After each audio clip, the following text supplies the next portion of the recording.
diz çökmeyeceğim. Ve senin gözünün önüne da geç. O Şebnem'i de yanıma alacağım, göreceksin.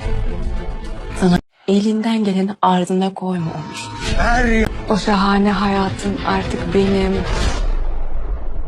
yerde onu bana bak. O yüzden geçmiş olsun hayatım.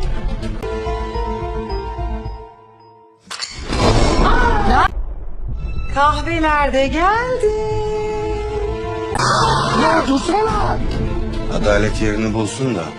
Yapıyorsun, çığırından çıktın iyice. Benim ailemi hizmet ettirmek ne demek? Dur diyorum.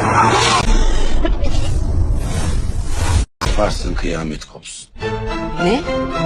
Ne?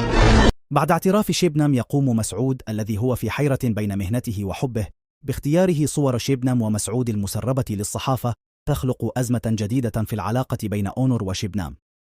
ومع تحركات أونور القوية تتحول هذه الأزمة إلى حرب كبيرة. تواجه شيبنام مرة أخرى خطر الانفصال عن أطفالها.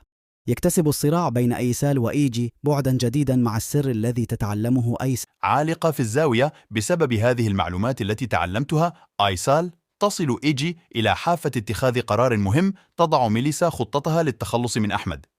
هذه المرة عليه أن تكون ناجحة خطة مسعود الخطيرة لتدمير سيلو ستضع على حافة الهاوية.